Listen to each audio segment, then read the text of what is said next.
এবার কাঁটা দিয়ে কাঁটা তুলবে ইরান। আমেরিকার বোমা ইরানের হাতে। ইরানের পথে হেঁটে বিধ্বংসী ড্রোন বানাচ্ছে হিজবুল্লাহ ড্রোনে তছনছ ইসরায়েল। জানাবো ইরানের দেওয়া সর্বশেষ প্রস্তাবের জবাব দিয়েছে যুক্তরাষ্ট্র। ইরানি জাতিকে আইআরজিসি ধন্যবাদ, পৃথিবীর কোনো শক্তি ইরানকে দুর্বল করতে পারবে না। এবং সর্বশেষ জানাবো যুক্তরাষ্ট্রের 9 দফা শান্তি প্রস্তাবের জবাবে 14 দফার নতুন প্রস্তাব দিল ইরান।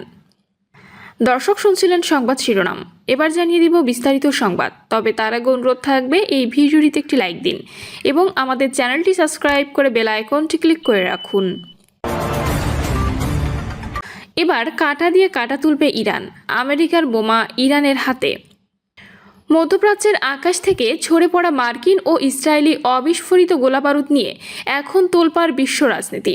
তেহরানের দাবি অনুযায়ী সাম্প্রতিক যুদ্ধের ময়দান থেকে কুড়িয়ে পাওয়া এসব মারণাস্ত্র এখন ইরানের প্রতিরক্ষা শিল্পের জন্য একটি উন্মুক্ত গবেষণাগারে পরিণত হয়েছে। বিশেষ করে হরমুজগান প্রদেশ থেকে 15টি ভারী মার্কিন ক্ষেপণাস্ত্র উদ্ধারের ঘটনাটি পেন্টাগনের কপালে চিন্তার ভাঁজ আরও চওড়া করে দিয়েছে। বিপ্লবী গার্ড বাহিনীর হাতে আসা এসব অস্ত্রের তালিকায় সবচাইতে চমকপ্রদ নাম হলো GBU-57 ব্যাংকার বাস্টার বোমা। অবিশ্বাস্য ওজনের এই দানবীয় বোমাটি সাধারণত মাটির গভীরে থাকা দুর্ভেদ্য সুরক্ষিত আস্তানা ধ্বংস করতে ব্যবহৃত হয়। মার্কিন আভিজাত্যের প্রতীক এই প্রযুক্তি এখন ইরানের কারিগরি ও গবেষণা ইউনিটের টেবিলে ব্যবচ্ছেদ হচ্ছে। তেহরানের গণমাধ্যমগুলো এই ঘটনাকে বর্ণনা করেছে একটি বিশাল কৌশলগত সুযোগ হিসেবে। রিভার্স ইঞ্জিনিয়ারিং বা কোনো যন্ত্রের প্রতিটি অংশ খুলে তার ভেতরের গুহ রহস্য বের করার কৌশলে ইরান আগে থেকেই সিদ্ধহস্ত। দেশটির কট্টরপন্থী সংবাদ মাধ্যমগুলো হুঙ্কার দিয়ে বলছে, শত্রু যে অস্ত্র দিয়ে তাদের আঘাত করতে চেয়েছিল সেই একই প্রযুক্তির কোড ভেঙে এখন নতুন মারণাস্ত্র তৈরি করবে ইরান। একে তারা দেখছে একটি চরম কেলেঙ্কারি হিসেবে, যেখানে খোদ ওয়াশিংটনের উন্নত প্রযুক্তি এখন তেহরানের ঘরে বন্দী। পশ্চিমা বিশ্লেষকদের মধ্যে উদ্বেগ বাড়ছে দ্রুত গতিতে। তাদের ভয়, ইরান যদি একবার এই অত্যাধুনিক অস্ত্রের গোপন স্তরগুলো উন্মোচন করতে পারে তবে মার্কিন সামরিক শ্রেষ্ঠত্ব বড় ধরনের ঝুঁকির মুখে পড়বে। অতীতে মার্কিন হক ক্ষেপণাস্ত্রের অনুকরণ কিংবা ড্রোন শিকারের অভিজ্ঞতা ইরানকে এই পথে আরও আত্মবিশ্বাসী করে তুলেছে। নিষেধাজ্ঞার বেড়াজালে বন্দি দেশটি এখন রিভার্স ইঞ্জিনিয়ারিংকেই তাদের টিকে থাকার প্রধান হাতিয়ার বানিয়ে নিয়েছে। এদিকে ইরানের প্রভাবশালী ব্যক্তিরা এই অর্জনকে কেবল নিজেদের মধ্যে সীমাবদ্ধ রাখতে নারাজ।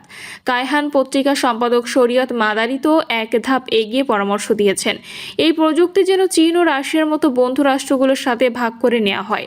তার দাবি অনুযায়ী শুধু ব্যাংকার বাস্টার নয়, বরং তামাহ ক্ষেপণাস্ত্র থেকে শুরু করে MQ-9 ড্রোনের মতো দামি সব পশ্চিমা অস্ত্র এখন ইরানি বিজ্ঞানীদের হাতের নাগালে।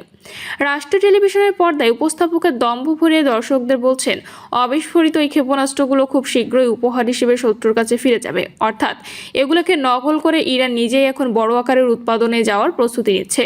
সাধারণ ইরানি নাগরিক ও সরকারপন্থী অনলাইন অ্যাক্টিভিস্টদের মধ্যে এই খবর নিয়ে বইছে আনন্দের জোয়ার। তাদের চোখে এটি কেবল কারিগরি সাফল্য নয়, বরং ওয়াশিংটনের উপর একপাক্ষিক আধিপত্যের অবসান। তেহরান সিটি কর্পোরেশনের কর্মকর্তারা এই পুরো পরিস্থিতিকে একটি বুদ্ধিবৃত্তিক যুদ্ধের সূচনা হিসেবে আখ্যা দিয়েছেন। তাদের মতে একটি উদ্ধার করা সরঞ্জাম মানেই মার্কিন প্রযুক্তির অত্যন্ত গোপন তথ্যের চাবিকাঠি। যদি ইরান সত্যিই এই গোপন কোডগুলো সফলভাবে ভাঙতে পারে তবে পেন্টাগনের হয়তো তাদের গোটা অস্ত্রতাণ্ডবের নকশা নতুন করে সাজাতে হবে। এতে করে কেবল সামরিক নয়, বরং ট্রিলিয়ন ডলারের বিশাল অর্থনৈতিক ক্ষতির মুখে পড়ার সম্ভাবনা তৈরি হয়েছে। সামরিক বিশ্লেষক এশান তাগদাসির মতে যুক্তরাষ্ট্র এখন এক কঠিন ক্যারাকলে আটকা পড়েছে। তাদের উদ্ভাবিত বিলিয়ন ডলারের অস্ত্র এখন তাদের বিরুদ্ধে ব্যবহৃত হওয়ার অপেক্ষায়। ইরানের এই রিভার্স ইঞ্জিনিয়ারিং প্রকল্প যদি সফল হয় তবে মধ্যপ্রাচ্যের শক্তির সামনে আসবে এক অভাবনীয় পরিবর্তন। ইরানের পথে হেঁটে বিধ্বংসী ড্রোন বানাচ্ছে হিজবুল্লাহ ড্রোনে তছনছ ইসরায়েল। মধ্যপ্রাচ্যে যুদ্ধক্ষেত্রে নতুন এক দুঃসময়ের নাম ড্রোন। ইরানের পথে হেঁটে নিজেরাই বিধ্বংসী ড্রোন বানাচ্ছে লেবাননের সশস্ত্র গোষ্ঠী হিজবুল্লাহ। ফাইবার অপটিক প্রযুক্তিতে তৈরি এই নীরব ঘাতক বদলে দিচ্ছে যুদ্ধের নিয়ম, ভেঙে দিচ্ছে প্রচলিত প্রতিরক্ষা ব্যবস্থার সীমা। রাডার ফাঁকি, জ্যামিং অকার্যকর, সব মিলিয়ে চাপে ইসরায়েল। আমেরিকাও বাড়ছে উদ্বেগ। এই নতুন ড্রোন যুদ্ধ কি বদলে দেবে গোটা মধ্যপ্রাচ্যের শক্তি সমীকরণ? তা নিয়ে সমীকরণ মেলাতে ব্যস্ত সামরিক বিশ্লেষকরা। মধ্যপ্রাচ্যের রণক্ষেত্রে বদলে যাচ্ছে যুদ্ধের সংজ্ঞা, যেখানে কোটি ডলার কালারের প্রতিরক্ষা ব্যবস্থা, আধুনিক রাডার আর ইলেকট্রনিক জ্যামিং প্রযুক্তি সবকিছুকে চ্যালেঞ্জ ছুড়ে দিয়েছে এক ক্ষুদ্র কিন্তু মারাত্মক উদ্ভাবন। হিজিবুল্লাহর নতুন অস্ত্র ফাইবার অপটিক ড্রোন। দেখতে সাধারণ ড্রোনের মতো হলেও এর কার্যপদ্ধতি সম্পূর্ণ আলাদা। প্রচলিত ড্রোন যেখানে রেডিও সিগন্যালের উপর নির্ভরশীল, সেখানে এই ড্রোন পরিচালিত হয় কয়েক কিলোমিটার দীর্ঘ সূক্ষ্ম ফাইবার অপটিক তারের মাধ্যমে। ওড়ার সময় পেছনে সুতার মতো খুলতে থাকা এই তারই হয়ে ওঠে এর সবচেয়ে বড় শক্তি। ফলে এই ড্রোনকে থামাতে পারছে না বিশ্বের সবচেয়ে উন্নত ইলেকট্রনিক জ্যামিং সিস্টেমও, কারণ এটি কোনো রেডিও সিগন্যাল নির্গতই করে না। ফলে রাডারে ধরা পড়ে না সহজে। অনেকটা নীরব শিকারীর মতো লক্ষ্যভেদ করে এটি। প্রযুক্তিগত এই ড্রোন অপারেটরকে দিচ্ছে বাড়তি সুবিধা। কোনো ল্যাগ বা সিগন্যাল ড্রপ ছাড়াই ড্রোনের সামনে থাকা এফপিভি ক্যামেরা থেকে লাইভ ভিডিও সরাসরি তারের মাধ্যমে পৌঁছে যায় নিয়ন্ত্রকের কাছে। ফলে পাহাড়ের আড়ালে ব্যাংকারের গভীর বা লুকানো অবস্থানেও নিখুঁতভাবে আঘাত আনতে পারছে এটি। এই নতুন প্রযুক্তির প্রভাব পড়েছে সরাসরি যুদ্ধক্ষেত্রে। ইসরায়েলের অন্য এটি এখন বড় মাথা ব্যথা। ফ্রন্টলাইনে অবস্থানরত সেনারা বাধ্য হচ্ছেন অনেক জায়গা থেকে পিছিয়ে যেতে। এমনকি এই ড্রোনের মাধ্যমে কার্যত অকার্যকর হয়ে পড়ছে অত্যাধুনিক আয়রন ডোম ব্যবস্থা।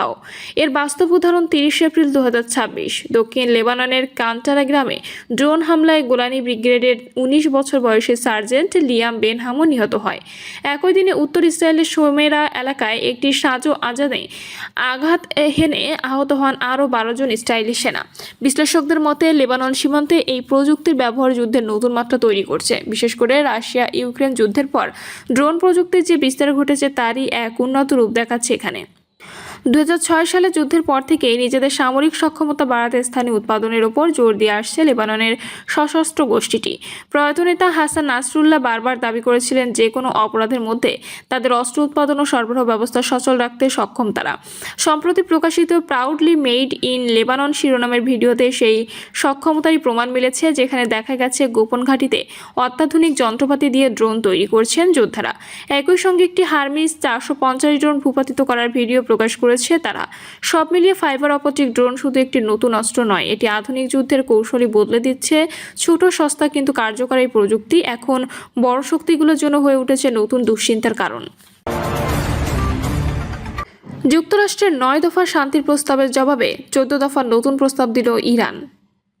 উপসাগরীয় অঞ্চলে স্থায়ী শান্তি প্রতিষ্ঠার লক্ষ্যে যুক্তরাষ্ট্রের 9 দফা শান্তি প্রস্তাবের জবাবে মধ্যস্থতাকারী পাকিস্তানের মাধ্যমে 14 দফার একটি পাল্টা প্রস্তাব দিয়েছে ইরান। ইরানের আধা সরকারি সংবাদ সংস্থা তাসনিম নিউজ এবং রাষ্ট্রীয় সংবাদ মাধ্যম প্রেস টিভি এই তথ্য নিশ্চিত করেছে।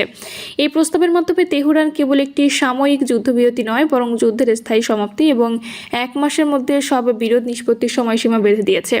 ইরানের নতুন প্রস্তাবটি হলো সম্প্রতি দেওয়া আরেকটি প্রস্তাবের সংশোধিত রূপ। তবে এই প্রস্তাবে কি আছে তা ইরান যুক্তরাষ্ট্র কেউই জানায়নি। যদিও ইরানের এক জ্যেষ্ঠ কর্মকর্তা রয়টার্সকে বলেছেন, যুক্তরাষ্ট্র ইসরায়েলে ইরান হামলা চালাবে না, হরমুজ প্রণালী খুলে দেওয়া হবে এবং যুক্তরাষ্ট্র ইরানের বন্দরে অবরোধ প্রত্যাহার করবে। এই 3 নিশ্চয়তার ভিত্তিতে প্রথমে যুদ্ধ বন্ধ হবে, পরবর্তী আলোচনা হবে ইরানের পরমাণু কার্যক্রম সীমিত করার বিষয়। এর বিনিময়ে তেহরানের উপর থেকে পশ্চিমা নিষেধাজ্ঞা তুলে নিতে হবে। পরিচয় প্রকাশ না করার শর্তে ইরানের ওই কর্মকর্তা বলেন, নতুন প্রস্তাবের রূপরেখা অনুযায়ী পরমাণু কর্মসূচির মতো বেশি জটিল বিষয়ে চূড়ান্ত ধাপে আলোচনার জন্য রাখা হবে। এর উদ্দেশ্য হলো ওই আলোচনার জন্য একটি অনুকূল পরিবেশ তৈরি করা। তবে তেহরানের এই প্রস্তাবটি শেষ পর্যন্ত ওয়াশিংটনের কাছে গ্রহণযোগ্য হবে কিনা তা নিয়ে শুরুতেই বড় ধরনের সংশয় প্রকাশ করেছেন যুক্তরাষ্ট্রের প্রেসিডেন্ট ডোনাল্ড ট্রাম্প। নিজের সামাজিক মাধ্যম ট্রুথ সোশ্যালে এক পোস্টে ট্রাম্প লিখেছেন, ইরান আমাদের কাছে যে পরিকল্পনাটি পাঠিয়েছে আমি শিগগিরই তা পর্যালোচনা করব। তবে আমি কল্পনাও করতে পারছি না যে এটি গ্রহণযোগ্য হবে, কারণ গত 47 বছর ধরে মানবতা ও বিশ্বের সঙ্গে তারা যা করেছে তার জন্য তারা এখনও যথেষ্ট মূল্য চোকায়নি। এদিকে ইরানের বিপ্লবী গার্ড কোর যুক্তরাষ্ট্রকে কড়া জবাব দিয়েছে। তারা বলছে, ওয়াশিংটনের সামনে এখন 2টি পথ, হয় ভয়াবহ সামরিক অভিযানে জড়ানো, নয়তো খারাপ চুক্তি করে বেরিয়ে যাওয়া। এর যে কোনো একটি বেছে নিতে হবে ট্রাম্প প্রশাসনকে। আইআরজিসির গোয়েন্দা শাখার এক বিবৃতি পড়াতে এ তথ্য জানিয়েছেন বিবিসি ফার্সি। সেখানে বলা হয়, সাম্প্রতিক পরিস্থিতি যুক্তরাষ্ট্রের সিদ্ধান্ত নেওয়ার সময় খুবই সীমিত হয়ে এসেছে। বিবৃতিতে সরাসরি ডোনাল্ড ট্রাম্পের উদ্দেশ্যে আইআরজিসি লিখেছে, তাকে এখন কঠিন সিদ্ধান্ত নিতে হবে। প্রিয় দর্শক, এই ছিল এখনকার সর্বশেষ সংবাদ। আপডেট সব সংবাদ পেতে চ্যানেলটি সাবস্ক্রাইব করে বেল আইকনটি ক্লিক করে রাখুন।